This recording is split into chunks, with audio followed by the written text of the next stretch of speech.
बिस्मिल्लाहिर्रहमानिर्रहीम। अस्सलाम वालेकुम। एक्सप्रेस स्पोर्ट्स पेज में मिर्ज़ा इकबाल बेग एक्सप्रेस न्यूज़ के नाज़रीन को खुश आमदीद कहता है। बांग्लादेश की क्रिकेट टीम को पाकिस्तान के दौरे पर आना है, लेकिन उससे कबल लाहौर में एक प्रेस कॉन्फ्रेंस में पाकिस्तान क्रिकेट बोर्ड के चेयरमैन मोहसिन नकवी साहब ने डोमेस्टिक क्रिकेट के प्लान को अनवील किया और उसमें उन्होंने बताया कि पेंटेंगुलर कप कराने जा रहे हैं। जो 5 टीमों का टूर्नामेंट है उसको चैंपियंस टूर्नामेंट का नाम दिया है इन्होंने, और उस टूर्नामेंट में 4 रोज़ा मैचेस, उसके अलावा वनडे कप और उसके अलावा T20 कप शामिल होगा। बहुत सारी चीज़ों पर उन्होंने रोशनी डाली और कहा कि इस मरतबा हम जो 5 टीमें बनाएंगे, पाकिस्तान के कई लेजेंडरी क्रिकेटर्स जो हैं उनके हेड कोच होंगे, मेंटोर होंगे, और उन्होंने कहा कि जो खिलाड़ी सिलेक्ट होंगे 150 खिलाड़ी, उनको पाकिस्तान क्रिकेट बोर्ड जो है माहाना मशाहरा देगा, यानी 5 लाख रुपए, फिर 3.5 लाख रुपए, फिर 2.5 लाख रुपए। पाकिस्तान क्रिकेट में जो डोमेस्टिक स्ट्रक्चर है उस पर काफ़ी दिनों से बात की जा रही है। हमारा डोमेस्टिक स्ट्रक्चर जो है वो ठीक होने का नाम ही नहीं लेता। कभी डिपार्टमेंट की बुनियाद पर क्रिकेट होती है, कभी सूबाई एसोसिएशंस की बुनियाद पर क्रिकेट होती है, फिर दोबारा रिवर्ट हो जाता है। बहुत सारी चीज़ें जिन पर आज हम बात करेंगे। और जो डोमेस्टिक क्रिकेट में पीसीबी ने जो फिटनेस के टेस्ट का सिलसिला शुरू किया है, मैदानों की क्या सूरत हाल है, इंटर डिस्ट्रिक्ट क्रिकेट चैंपियनशिप में खुर्रम नियाजी साहब जो कि डिप्टी कमिश्नर झंग थे, वो अब पाकिस्तान क्रिकेट बोर्ड के डायरेक्टर डोमेस्टिक हैं, वो क्या कर रहे हैं। बहुत सारी चीजें जिन पर हम बात करेंगे। और गुफ्तगू के लिए हमारे साथ स्टूडियोज में मौजूद हैं पाकिस्तान क्रिकेट का एक जाना पहचाना नाम, पाकिस्तान क्रिकेट बोर्ड के गवर्निंग बोर्ड के साबिक रुकन प्रोफेसर एजाज फारूकी साहब। प्रोफेसर एजाज फारूकी साहब कराची क्रिकेट से वाबस्ता रहे हैं और अब भी हैं, और कराची सिटी क्रिकेट एसोसिएशन के सदर भी रहे हैं, और इसके अलावा कराची में क्रिकेट के फरोग के हवाले से इन्होंने खासी स्पॉन्सरशिप दी है, और अपने नाम, इनके नाम से एक टूर्नामेंट भी हुआ जिसके तमाम तर अखराजात प्रोफेसर एजाज फारूकी ने बर्दाश्त किए ताकि नौजवान लड़कों को आगे आने के मौके मिल सकें। इसके अलावा ये आर्ट्स काउंसिल से भी वाबस्ता हैं, और जो कराची यूनिवर्सिटी के साबिक तलबा की तंजीम है यूनिकेरियंस, उससे भी ये वाबस्ता है। फारूकी साहब से हम बात करेंगे, लेकिन इससे पहले कि हम इनसे गुफ्तगू के सिलसिले का आगाज करें, आपको एक पैकेज दिखाते हैं। जी, पैकेज आपने मुलाहिजा किया और गुफ्तगू के सिलसिले का आगाज़ करते हैं प्रोफेसर एजाज फारूकी साहब से। फारूकी साहब, सबसे पहले तो ये बताइए, काफ़ी अरसे से आप डोमेस्टिक क्रिकेट से वाबस्ता हैं, कहाँ किस सम्त में जाता देख रहे हैं आप पाकिस्तान की डोमेस्टिक क्रिकेट को? सन 2000 में तौकीर ज़िया साहब ने मुख्तलिफ मैदान बनाए कराची में, अब उनकी बड़ी नागुफ्ता बे हालत है 1-2 मैदानों के अलावा।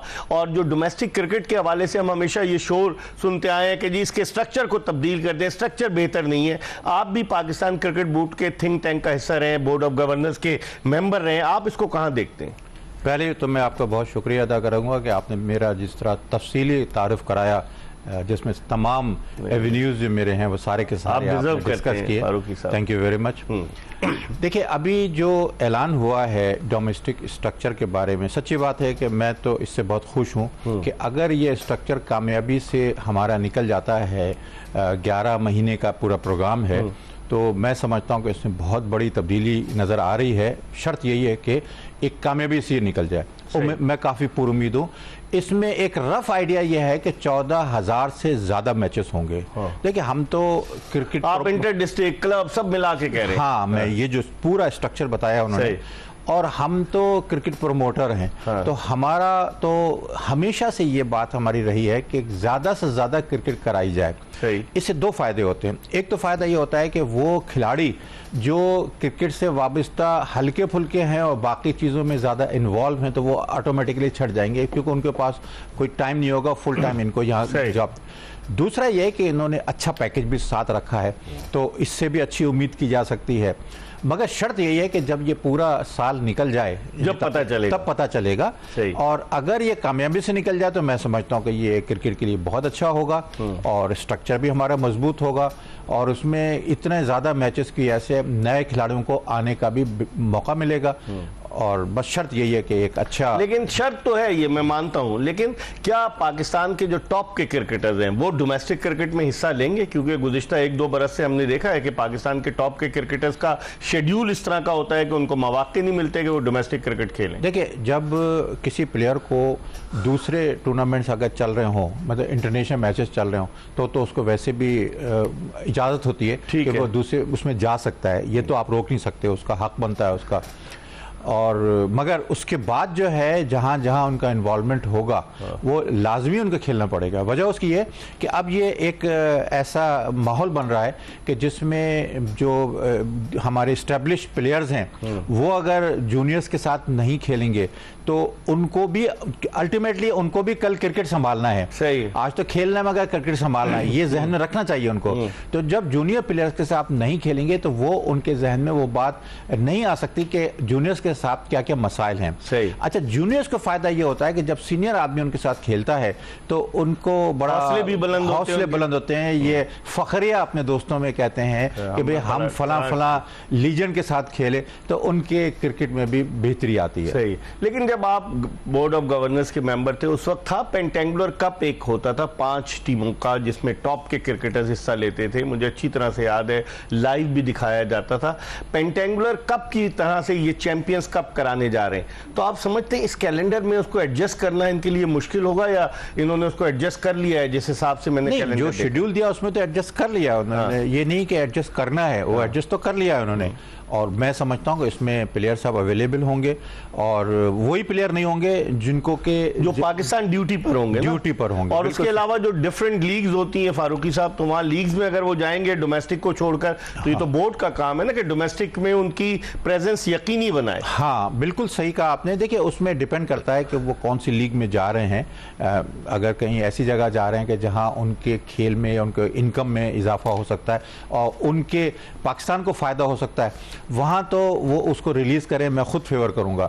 मगर जहाँ खामखा जाना, उससे पैसे कमाना और इतना ज़्यादा उनको फ़ायदा उनको नज़र ना आए, तो ये कैलकुलेट करना पड़ेगा पाकिस्तान क्रिकेट बोर्ड को कि इनको इजाज़त दी जाए या ना दी जाए। प्लेयर्स को पहले समझाना पड़ेगा कि भाई देखिए, आपको अगर हम इजाज़त देंगे तो पहले हमें आप और न्यूट्रल होकर उनके फेवर में प्लेयर्स के, देखिए किसी प्लेयर का हक होता है कि अगर उसको कहीं अच्छी जगह पर चांस मिल रहा है तो वो जा सकता है, मगर उनके साथ शराइत ये कि एक बहुत से होते हैं कि खामखा यहाँ से बचकर भी जाना चाहते हैं, वो इजाजत ना अवॉइड करते हैं डोमेस्टिक क्रिकेट। और ये जरूरी है, डोमेस्टिक से आपको पता चलता है कि प्लेयर जो है वो जो खेल रहा है उसकी सलाहियत कम तो नहीं हो रही है, ये डोमेस्टिक में पता चल जाता है उसमें। लेकिन फारूकी साहब, क्योंकि जो सेंट्रली कॉन्ट्रैक्टेड प्लेयर्स हैं हमारे, जो टॉप के क्रिकेटर हैं जो पाकिस्तान को रिप्रेजेंट करते हैं, जब उनको पाकिस्तान क्रिकेट बोर्ड माहाना भारी मशाहरा भारी मुआवजा दे रहा है तो फिर उनकी प्रायोरिटी कोई लीग नहीं होनी चाहिए, तो फिर तो उनकी प्रायोरिटी डोमेस्टिक क्रिकेट होनी चाहिए। नहीं, मैं खुद कहता हूँ कि उनकी प्रायोरिटी डोमेस्टिक होना चाहिए, एग्रीमेंट में सारा शामिल होता है। मगर कुछ ऐसी लीग्स होती हैं कि जहाँ जाने से कम वक्त में उनको एडवांटेज मिल जाता है, तो वो सारा उसमें एग्रीमेंट में शामिल कर लिया जाता है कि भाई आपको कहाँ कहाँ इजाजत मिलेगी और कहाँ नहीं मिलेगी, तो वो उसी बुनियाद पर उनको फैसला किया। क्योंकि एक एक लीग के एक एक प्लेयर को 1.5 2 करोड़ रुपए मिल रहे हैं। कभी तस्वुर भी नहीं कोई पुराने जमाने में 90s में क्रिकेटर तस्वुर कर सकते थे कि 2 करोड़ रुपए सिर्फ एक महीने से भी कम 2-3 हफ्ते के टूर्नामेंट पे मिलेंगे। तो ऐसे में उनको इजाजत दे देना चाहिए ताकि इनको कमाने का भी मौका मिल जाए, फाइनेंशियल कंडीशन भी बेहतर हो जाए और कुछ अरसे के लिए जाकर फिर ये आकर हमारे डोमेस्टिक के साथ खेल सकते हैं। आप इसको कैसे देखते हैं? वो कह रहे हैं लेजेंड्स को हम लगाएंगे 5 टीमों के साथ। ठीक है, आपके इदारों की टीमें अलग हैं क्योंकि रिवाइव किया है इन्होंने डोमेस्टिक स्ट्रक्चर को, और इदारों की टीमें बहुत अफरा तफरी में बनी है, लेकिन बन गई इदारों की। कुछ बड़े बड़े इदारे अब भी नहीं आए हैं, आपको पता है नेशनल बैंक की टीम नहीं बनी या दीगर इदारों के भी टीमें नहीं बनी। अलाइड बैंक ने तो अपनी टीम ही ख़त्म कर दी थी, बाबडा की टीम है, उसके अलावा बहुत सारी ऐसी टीमें हैं कि जो बनी है जो नहीं भी बनी। तो आप समझते हैं कि डोमेस्टिक क्रिकेट के हवाले से जो स्ट्रक्चर में बार बार रद्दोबदल है, इससे भी तो क्रिकेट का यार जो है वो मुतासिर होता है कि नहीं? मैं तो एक बात ये कहता हूं कि देखिए, ये ऊपर के जो जैसे चेयरमैन हुए या दूसरी पोस्ट के लोग हैं वो आना जाना रहता है, मगर जो इंटरनल स्ट्रक्चर है उसमें तब्दीली नहीं आना चाहिए क्योंकि उससे बड़ा नुकसान होता है। सही। ये डिपार्टमेंट्स का जैसे अब रिवाइवल हुआ है, वजह उसकी ये थी डिपार्टमेंट, बहुत से डिपार्टमेंट तो ये चाहते थे कि क्रिकेट से उनकी जान छूटे। मैं ऑनेस्टली बता रहा हूँ, खर्चा बहुत था, खर्चा था और वो नहीं संभाल पा रहे थे और उनको एक बहाना मिल गया कि भाई डिपार्टमेंट खत्म, वो खुश थे। अब उनसे कहा जाएगा फिर डिपार्टमेंट वाले संभालें, तो उसमें को खुशी से नहीं संभाल रहे हैं। वो असल में होता है क्या है कि कोई भी बिजनेस जब होता है तो बिजनेस में वो देखते हैं कि इस क्रिकेट से बिजनेस में फायदा होगा या नहीं होगा, वो कैलकुलेट करते हैं। लेकिन उनकी इमेज बिल्डिंग भी तो होती है फारूकी साहब, कि अखबारात में खबरें आती हैं, टीवी पे मैचेस दिखाए जाते हैं, तो इदारों की इमेज बिल्डिंग तो है। जी हाँ, हम समझते हैं ना, वो अपनी कैलकुलेशन खुद करते हैं वो, और वो अंदाजा लगाते हैं कि क्रिकेट के होने से उनको कितना फायदा है। अच्छा, अंदर बैठे हुए जो लोग होते हैं, जरूरी नहीं कि क्रिकेट से इतने उनकी नॉलेज हो, वाकफियत हो, शौक हो, जरूरी नहीं। आम पब्लिक जितना शौक रखती है, जरूरी नहीं कि जो पॉलिसी मेकर्स हैं वो कैलकुलेट करते हैं कि भाई इतना खर्चा हो रहा है, ये खर्चा इसको हम अगर इधर लगाएं तो शायद ज्यादा फायदा होगा। तो जब उनको मौका मिल गया कि भाई टीम अब क्रिकेट नहीं होगी, तो बहाना मिल गया, उन्होंने कहा भी अब वापस लाने के, चलो नखरे से ला रहे हैं। हाँ। जब उन पर प्रेशर डाला जाता है कि नहीं आप रखें, हाँ। तो फिर आस्ते आस्ते वो ला रहे हैं, मगर डिले जरूर कर रहे हैं वो। सही है। एजाज फारूकी साहब हमारे साथ मौजूद है, कराची सिटी क्रिकेट एसोसिएशन के साबिक सदर और पाकिस्तान क्रिकेट बोर्ड के बोर्ड ऑफ गवर्नर के साबिक रुकन। इनसे हम मजीद बात करेंगे, लेकिन प्रोग्राम में हम एक ब्रेक की तरफ बढ़े और ब्रेक के बाद जब वापस आएंगे तो एजाज फारूकी साहब से पूछेंगे कि जो लेजेंड्स को लगा रहे हैं उनको भी भारी मुआवजा मिलेगा और लेजेंड्स का रोल क्या रहेगा, इस पर बात करेंगे।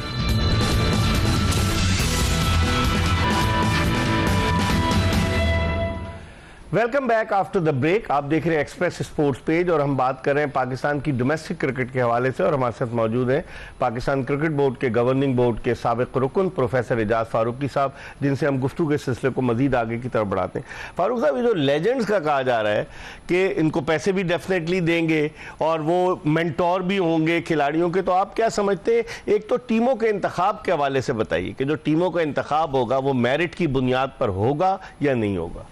देखिए, पहली बात तो लीजेंड्स की बात हम कर लेते हैं कि लीजेंड्स के मौजूदगी में बहरहाल प्लेयरों को फ़र्क पड़ता है, क्योंकि वो उनको जब उनको पता होता है कि एक टॉप का प्लेयर उनकी नज़र हमारे ऊपर है, तो वो फिर बिल्कुल सीधा सीधा चलता है जूनियर प्लेयर और अपने खेल को शो करता है कि किसी तरह से इनकी नज़रों में मैं अच्छा हो जाऊं, क्योंकि उनका फिर इशारा जो होता है वो काफ़ी होता है। तो इस वजह से वो हर प्लेयर कोशिश करता है। अच्छा, फिर देखिए, लीजेंड आखिर पाकिस्तानी हैं, खेले हुए यहीं पर, वो खुद चाहते हैं कि उनकी मौजूदगी का बच्चों को फ़ायदा पहुंचे, तो डायरेक्शन ज़रूर देते हैं कि भाई आपने ज़रा थोड़ा सा ये इंप्रूव कर लीजिए, इस तरह तजर्बे की बुनियाद पर। तो जूनियर्स के लिए बड़ा सहारा होता है कि एक लीजेंड ने अगर उनको इंस्ट्रक्शन भी दिए तो वो बड़ा खुश होता है। लीजेंड्स का इंतखाब कैसे होगा फारूकी साहब, ये बताइए? लीजेंड तो दोस्ती यारी की बुनियाद पर होगा या मेरिट पर होगा? ये तो हम अवेलेबिलिटी पर होगा, ये तो हम नहीं कह सकते, मगर होगा लीजेंड्स के अंदर ही से, जिसका भी सिलेक्शन होगा। ये कर ले सके भाई 10 हैं, 10 में से हो सकता है किसी को ये ले ले, किसी को दूसरे को ले ले। मैं अगर लेजेंड्स के नाम लूं, शोएब अख्तर, यूनुस खान, आमिर सुहेल, राशिद लतीफ, क्या इन लोगों को लिया जाएगा? नहीं, डिपेंड करता है कि ये लोग भी तो हाँ कहें। आप देखिए ना, ऑफर देना और उनका हाँ कहना भी एक वैल्यू रखता है।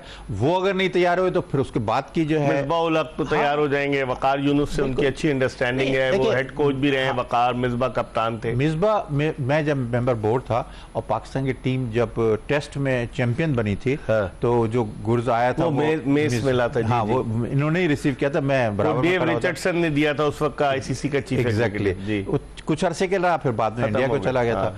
मगर देखिए, मुझे काफी उसको देखने का मौका मिला। मिसबाह को ये डिसेंट प्लेयर है और उसमें कुछ खूबियां हैं कि अगर प्लेयर उनसे फायदा उठाना चाहें तो वो बहुत फायदा उठा सकते हैं। इस वक्त टेलीफोन लाइन पर हमें ज्वाइन किया है स्पोर्ट्स जर्नलिस्ट, बल्कि अब तो वो सीनियर हो गए, महमूद रियाज ने, और आप इनकी यूट्यूब पर मुख्तलिफ वीडियोस देखते रहते होंगे महमूद भाई के नाम से। लेकिन क्रिकेट के हवाले से महमूद रियाज चूंकि कराची में है, कराची के मैदानों पर जाते हैं और इंटरेक्ट करते हैं, और हम पहले भी देखते रहे मुख्तलिफ जब टेलीविजन चैनल्स के लिए काम करते थे, जब भी हमें हर जगह मुतहरिक नजर आते थे। इनसे पूछते हैं क्योंकि डोमेस्टिक क्रिकेट के हवाले से इनकी खासी मालूमात है। अस्सलाम वालेकुम महमूद। वालेकुम सलाम इकबाल भाई, कैसे हैं आप? खैरियत? मैं बिल्कुल ठीक हूँ। मेरे साथ एजाज फारूकी साहब बैठे हुए हैं। जी बिल्कुल बिल्कुल, मैं आवाज सुन रहा था। तो वो मैं इनसे बात कर रहा था। लेकिन ये बताइए महमूद, आप कराची जाते हैं कि आप तो माशाल्लाह 4.5 अरब रुपए पाकिस्तान ने एलोकेट किए इस मरतबा डोमेस्टिक सीजन के लिए, तो आप समझते हैं कि ग्रास रूट लेवल पर खिलाड़ियों को वो सहूलियात हैं या नहीं है? मैंने आपकी यूट्यूब पर वीडियोज देखी हैं कि मैदानों की सूरत हाल बड़ी नागुफ्ता बे है। आप कैसे देखते हैं इसको? इकबाल भाई हम पीछे क्यों जाएं, आज हम लेटेस्ट की बात कर लेते हैं। कराची का एक मशहूर ग्राउंड है यंग फाइटर, आपने भी नाम सुना होगा, जहां से पाकिस्तान के रात में किसी साहब ने जाके पूरे ग्राउंड में पानी दे दिया। आज सारा दिन बच्चे वहां इंतजार करते रहे, मैच नहीं हुआ। अच्छा। अब आप मुझे बताएं इसका जिम्मेदार क्या है? अच्छा। पाकिस्तान क्रिकेट बोर्ड के चेयरमैन जो है एक प्रेस कॉन्फ्रेंस करते हैं जिसमें हजारों मैच का इंदिया दे देते हैं कि कराची और डोमेस्टिक में हजारों मैच होंगे। कोई जरा इनसे पूछे कहाँ होंगे? अगर हम मोटी मोटी बात करें तो कराची के ग्राउंड पे बच्चों को स्पाइक्स पहनकर फास्ट बॉलिंग करने की या बॉलिंग करने की इजाजत नहीं है। सही। अब आप मुझे बताएं, अंडर 19 अंडर 16 का बच्चा जब वो स्पाइक्स नहीं पहनेगा और एकदम से जाके उसको इंटरनेशनल क्रिकेट, डोमेस्टिक बड़ी क्रिकेट में स्पाइक्स पहनेगा, कैसे खेलेगा? तो ये आप इंटर डिस्ट्रिक्ट की बात कर रहे हैं महमूद? ये जी मैं बिल्कुल, ये इंटर डिस्ट्रिक्ट और इंटर जो आपके यहाँ पर कराची के अंदर इंटर डिस्ट्रिक्ट हुए, रीजन हुए, अंडर 19 हुए, सीनियर डिस्ट्रिक्ट हुए, ये कराची के मुख्तलिफ मैदानों पे जो मैचेस हो रहे हैं। लेकिन दूसरी तरफ कुछ ग्राउंड ऐसे थे जैसे राशिद लतीफ एकेडमी, आप भी जानते हैं राशिद लतीफ खुद इंटरेस्ट लेते हैं, तो उनके जो RL6 पे मैच हुए वो सही थे। लेकिन दीगर जगहों पर अब एक स्टूडेंट्स का ग्राउंड है लांडी में, जी जी, लांडी में, वहां ना बैठने की जगह। डोमेस्टिक क्रिकेट में बच्चों को ना कितनी हालिया दिनों में गर्मी थी, अगर आप पिछले महीने में देखें, बच्चे बेहोश हुए हैं। अच्छा। एक मैच में अगर आप स्पोर्ट्स का स्कोर कार्ड उठा के देखें तो रिटायर्ड हर्ट हुए हैं बच्चे। अच्छा। और उसके बाद फिर क्या है कि ये हो रहा है कि डिस्ट्रिक्ट के मैच के अंदर बच्चे ने अपना टूर्नामेंट नहीं खेला, चूंकि ना पैसे मिल रहे हैं, ना खाना मिल रहा है, ना पानी मिल रहा है। और एक मल्टीनेशनल टूर्नामेंट होता है जो खेलने के 2000 रुपए मिलते हैं। सही। वो लड़का छोड़कर चला गया मैच। अच्छा। और उसके बाद ये हो रहा है कराची में डोमेस्टिक क्रिकेट में कि जो ग्राउंड, चूंकि गर्मी ज्यादा है, तो कुछ ग्राउंड ऐसे हैं जो फजर के बाद बुक कर दिए जाते हैं 4-5 घंटे के लिए। कौन करते हैं? मल्टीनेशनल वाले? मल्टीनेशनल वाले कराची में बहुत सारे ग्राउंड हैं जो प्राइवेट कैपेसिटी में चल रहे हैं, जहां ये मैचेस हो रहे हैं। अब पता चला 9 बजे बच्चे जाके ग्राउंड में बैठे हुए, मैच चल रहा है। अच्छा। कहीं वो मैच 10:30 खत्म हुआ, कहीं 11 खत्म हुआ, उसके बाद बच्चों को खिलाया गया। तो मुझे हैरत होती। आपकी बात हुई खुर्रम नियाजी से जो कि अब डोमेस्टिक क्रिकेट देख रहे हैं? वो डोमेस्टिक क्रिकेट देख रहे हैं, सुना वो बड़ी जल्दी नाराज हो जाते हैं। अगर उनको कोई कोच भी उनके व्हाट्सएप ग्रुप में कोई मशवरा देने की कोशिश करे तो वो उसके ऊपर जो है तफ्तीश शुरू कर देते हैं और उसको शोकाज नोटिस दे देते हैं। अच्छा। यही तो मसला है। ब्यूरोक्रेट रहे ना वो डीसी जो थे सियालकोट थे, डिप्टी कमिश्नर झंग रहे वो। बिल्कुल, मुझसे ज्यादा आपने इस शहर के अंदर क्रिकेट देखी है आपके इलाके में। कराची के तो कुछ होटल नामी ग्रामी थे कि जिनका लंच बॉक्स बड़ा मशहूर होता था, लॉर्ड्स, कि हर डोमेस्टिक क्रिकेट में जाता था। अब क्या आता है? अब कुछ भी नहीं आता। और कुछ मुखय्यल लड़के जो साहिब हैसियत लड़के थे, उन्होंने अपनी जेब से चंदा करके पानी मंगवाया। अच्छा। ये बातें वो नहीं है जो को मशीर वजीर जाके उनको बता रही है, ये बातें वो हैं जो अगर आप किसी भी डोमेस्टिक क्रिकेट में चले जाएं तो आपको ये वाज़ेह तौर पर वहां पे नजर आ जाएगा। 1-2 ग्राउंड्स को छोड़कर किसी ग्राउंड की हालत ऐसी नहीं कि वहां पे मैच हो सके। अब देखें, इन्होंने अब डिस्ट्रिक्ट का अगला डोमेस्टिक सीजन जो अनाउंस किया है उसके अंदर, अच्छा, उसमें महमूद कता कलामी, तो उसमें ये शर्त भी है ना कि लड़का अगर इंटर डिस्ट्रिक्ट खेला होगा तो फिर आगे की तरफ सेलेक्ट होगा।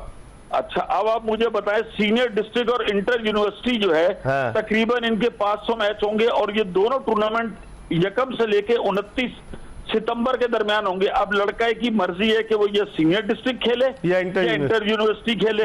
अच्छा, 500 मैच रख दिए हैं। अब इनसे पूछे कि कराची जैसे शहर में 500 में से अगर आपने 100 मैच भी कराने, आप कहाँ कराएंगे? सही। वो जो हमें एक चार्ट दिया गया जी 5000 मैचेस, भाई क्वांटिटी बढ़ाने से कुछ नहीं होगा, क्वालिटी को बेहतर करना होगा। क्वालिटी को बेहतर करना होगा। सही कह रहे हैं। आखिरी सवाल महमूद, मैं आपसे पूछूं, आप तो जाते हैं मैदानों पर, आप ये नेशनल क्रिकेट स्टेडियम के साथ जो एकेडमी का ग्राउंड है, क्या उस पर नहीं खेलने के मौके मिलते लड़कों को?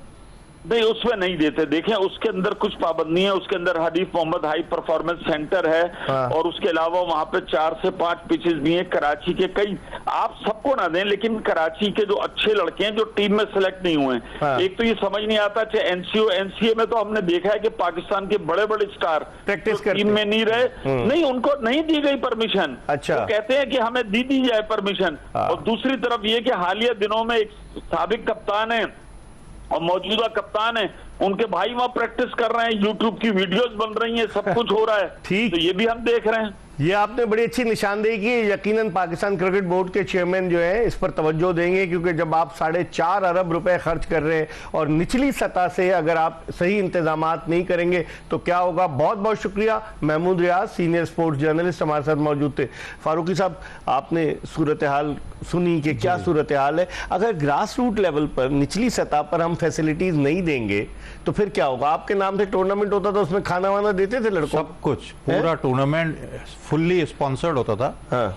और कुछ लड़के भी निकले उसमें से? नहीं, उसमें उस जमाने से जो लड़के निकले हैं, अच्छा, तो वो तो खेल रहे। बात सारी ये है कि देखिए, प्लेयर को अगर हम उस पर बोझ डाल दें कि भाई आपको सारी चीजें अपना खर्चा पे खुद करना है, तो प्लेयर वैसे ही भाग जाएगा। हाँ। देखिए, हर किसी में वो कैपेसिटी नहीं होती, फाइनेंशियली वो उतना स्ट्रांग नहीं होता। लेकिन अब पीसीबी तो एक सोने की चिड़िया है ना, इतने पैसे हैं पीसीबी के पास। अब उन्होंने जो पैसे का सिस्टम रखा है, मैं समझता हूँ कि इससे फर्क पड़ेगा। ये नहीं, जब इतना अमाउंट प्लेयर को मिलेगा तो इंसेंटिव तो है, ये इसमें तो कोई शक नहीं है। और डिक्लेयर्ड है कि भाई ये अमाउंट मिलना है अच्छे अच्छे प्लेयरों को, तो इंशाल्लाह मुझे उम्मीद है। एसोसिएशंस का भी कोई रोल है कि नहीं है? रीजन्स की जो एसोसिएशन है, रीजनल क्रिकेट एसोसिएशन। हाँ, अब रोल जो है वो पीसीबी के ज्यादा उसमें इन्वॉल्व होने से काफी ऐसा लग रहा है कि एसोसिएशन को काफी पीछे कर दिया है। तो जब तक हमारा तो हम तो फुली इन्वॉल्व थे उसके अंदर, कोई आगे पीछे हम कोई अपने मर्जी से जो चीज सिलेक्शन करना है खुद करते थे। गवर्निंग बोर्ड में आवाज भी आप बुलंद करते थे, एक साहब नाराज भी हो गए आपसे, आपके आवाज बुलंद करने पर। तो ये होता रहा है माजी में, लेकिन अब लगता है रोल खत्म हो गया है फारूक साहब। अब देखिए, बात सारी है कि सिचुएशन सारी चेंज हो गई है, ठीक है, तो अब उसमें इतना आसान नहीं है कि जो शख्स भी बोलेगा तो उसके लब सी दिए जाएंगे। ठीक है, फारूकी साहब हमारे साथ मौजूद है, प्रोफेसर एजाज फारूकी साहब, पाकिस्तान क्रिकेट बोर्ड के गवर्निंग बोर्ड के साबिक रुकन और ये केसीसीए के सदर भी रहे। इनसे हम मजीद बात करेंगे एक ब्रेक के बाद। Stay tune to express news.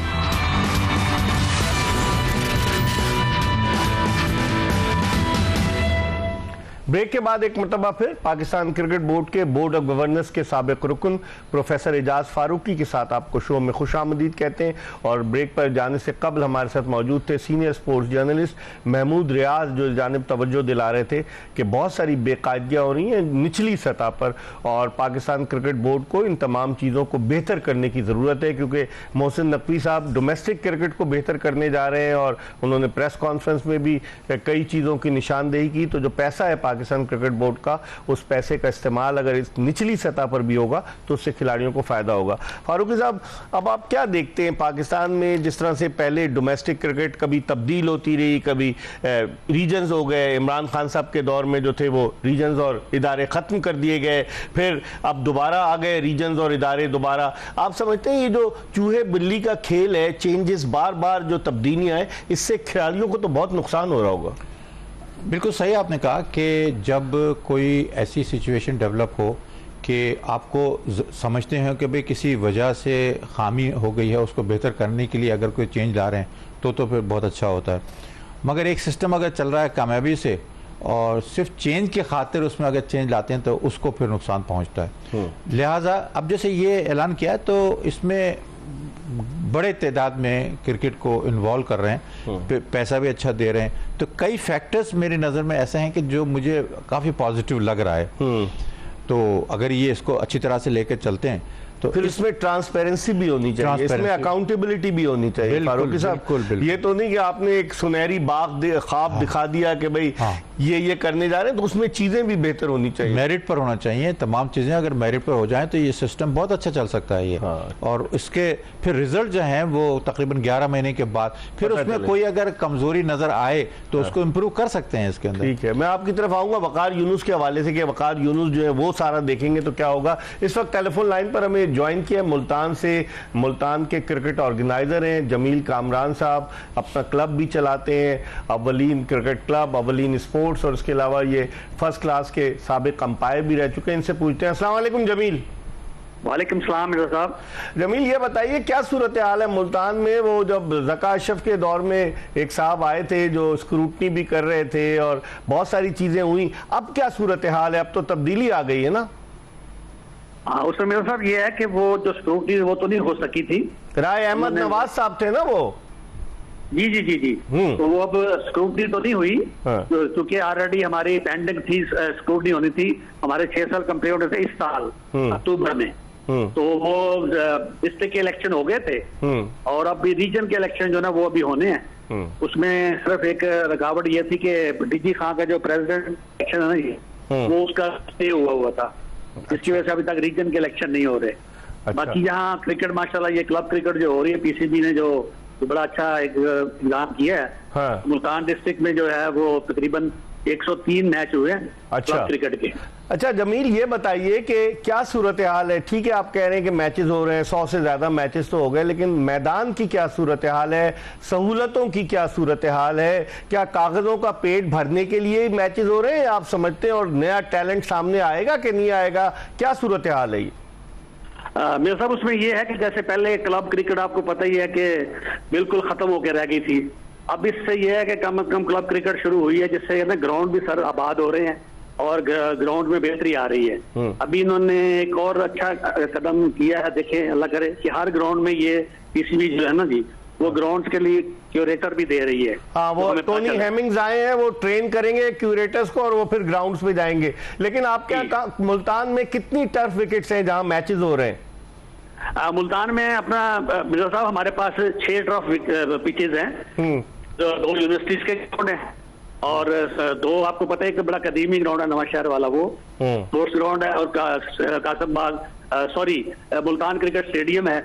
तो उसमें तो खैर क्लब क्रिकेट के मैचेस नहीं होते। हाँ। बाकी ट्रफ पे मैचेस माशाल्लाह हो रहे हैं और हमारी एक एकेडमी यहाँ है, उसके भी एक ग्राउंड है।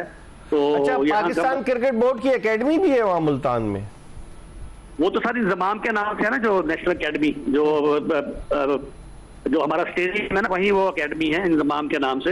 हाँ, इंजमाम उल हक के नाम से। जी जी जी जी। तो वहाँ क्या एक्टिविटी हो रही है कि नहीं हो रही है, बताएं। वहाँ भी कोई ना कोई सर एक्टिविटी चलती रहती है, उसमें कोई ना कोई इनके कैंप लगाते रहते पाकिस्तान क्रिकेट बोर्ड के। वहाँ मुख्तलिफ कोर्सेज भी कराते रहते हैं।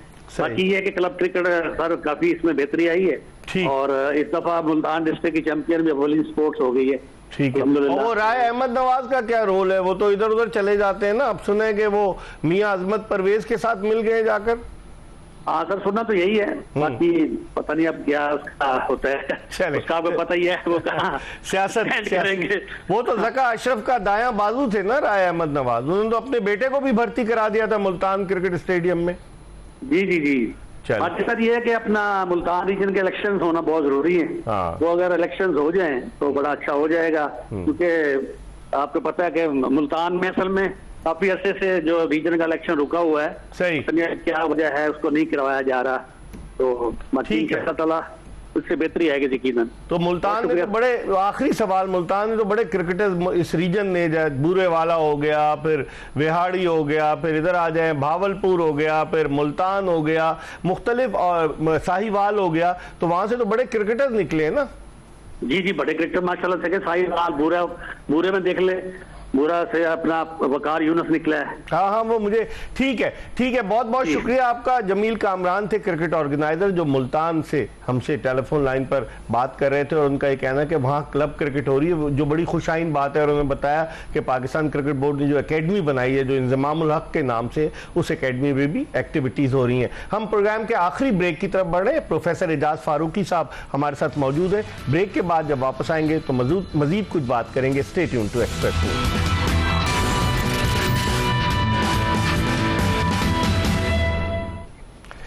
Welcome back after the break. आप देख रहे हैं एक्सप्रेस स्पोर्ट्स पेज और हमारे साथ मौजूद हैं प्रोफेसर एजाज फारूकी साहब। क्रिकेट के हवाले से इनका नाम किसी तारुफ का मोहताज नहीं। इनसे हम गुफ्तगू के सिलसिले को मजीद आगे की तरफ बढ़ाते हैं।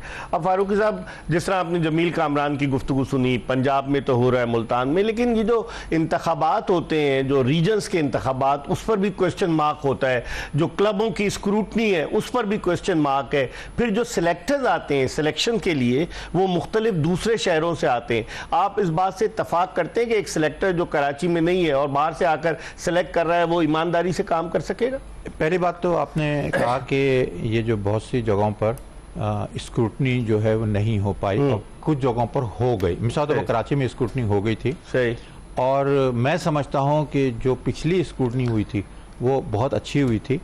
और उन्होंने मेरे तजर्बे में ये आया कि जितनी भी स्क्रूटनी पहले होती रही उसके मुकाबले में बाकायदा एक पार्टी हायर की गई थी। अच्छा। और बड़े ऑनेस्टी के साथ उन्होंने स्क्रूटनी की। उनका कोई इंटरेस्ट नहीं था, उनका कोई इंटरेस्ट स्टेक पे नहीं था कोई चीज। वो प्रोफेशनल थे, बेहतरीन स्क्रूटनी की थी। ठीक। मगर अब माना क्या गया, जो उससे जो पिछले यानी उससे पिछली जो स्क्रूटनी हुई थी 5-6 साल पहले, उसके क्लब्स को मान लिया गया है। जो अच्छी स्क्रूटनी हुई थी उनके क्लब्स को नहीं माना गया है। तो ये गए फिर बोर्ड से रुजू किया लोगों ने, क्रिकेट बोर्ड से जो भी रुजू करें वो मान ही नहीं, वो कहते हैं कि नहीं जो पिछली स्क्रूटनी है जो पुराने से भी पुरानी है उसको मान रहे हैं, और जो रीसेंट है उसको नहीं मान। ये गलत है ना सर, वक्त तब्दील होता रहता है, आप कैसे पिछले पे जाएंगे? स्क्रूटनी जो है वो लेटेस्ट ही को माना जाता है, या स्क्रूटनी में कोई एक डिफेक्ट पैदा हो गया तो चलो आप मानते हैं कि भाई उसमें स्क्रूटनी सही नहीं हुई।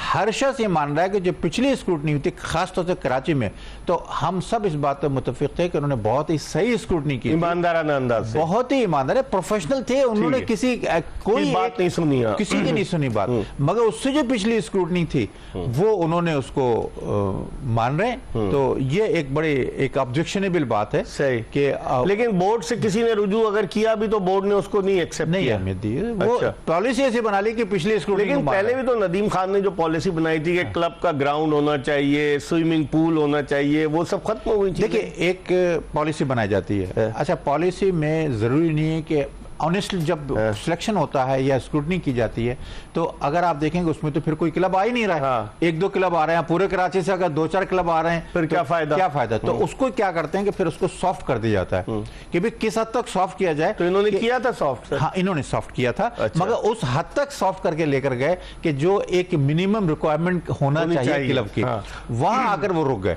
और ओहदेदारान का जो टेन्योर सुना था कि वो टेन्योर के हवाले से भी उसमें वजाहत थी कि एक आदमी है। हाँ बिल्कुल, एक एक चीज उन्होंने स्टडी की और वो हर किसी को उन्होंने पूरा बताया सबको। ठीक है। और मेरे अपने तजुर्बे की बुनियाद पर, मेरा तो उसमें पुराना तजुर्बा भी है कि इस पिछली जो स्क्रूटनी, आप केसीसी के तो सेक्रेटरी भी रहे, फिर आप केसीसी के प्रेसिडेंट भी रहे। फर्स्ट स्टेप में मैं क्लब जोन 2 के थे। पहले तो मेंबर था, हाँ।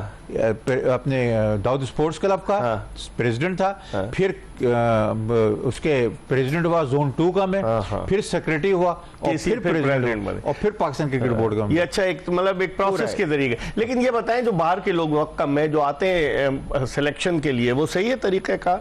देखिए बाहर के जो लोग आते हैं, पहली चीज तो ये है कि यहाँ के लोगों को साथ मिलाना जरूरी है। एक तो आदमी इंटरनल होना चाहिए जिसको पता हो कि भाई यहाँ कौन कौन खिलाड़ी, क्योंकि आप अचानक प्लेयर से खेलते देखते हैं, उसमें बहुत सी चीजें ऐसी होती हैं जो समझ नहीं पाते। सही कह रहे हैं। अच्छा दूसरी चीज ये कि उनका पुराना परफॉर्मेंस भी तो सामने होता है ना। ये ऑन पेपर तो हर चीज मौजूद है। जब ऑन पेपर हर चीज मौजूद है, अगर बाहर का आता भी है तो वो ऑन पेपर तो एक अंदाजा लगा लेते हैं कि लेकिन ग्राउंड में अलग ना, फिजिकली जो देखेगा उसको खेलते हुए वो फर्क पड़ता है, उससे पड़ता है। मगर रिकॉर्ड जो है ना वो मैं समझता हूँ ऑथेंटिक होता है सबसे ज्यादा, क्योंकि रिकॉर्ड तो कई टूर्नामेंट्स का रिकॉर्ड होता है। अगर आप ऑन द स्पॉट देखते हैं और आपकी नजर में उसमें मिस हो जाता है कोई प्लेयर, सही कह रहे हैं, बिल्कुल होता है, मगर रिकॉर्ड जो होता है ना वो ऑथेंटिक चीज होती है। बहुत बहुत शुक्रिया प्रोफेसर एजाज फारूकी साहब हमारे साथ मौजूद थे, पाकिस्तान क्रिकेट बोर्ड के गवर्निंग बोर्ड के साबिक रुकन और KCCA के साबिक सदर एजाज फारूकी साहब। और प्रोफेसर एजाज फारूकी साहब ने बहुत सारी बातें की। इस प्रोग्राम में हमने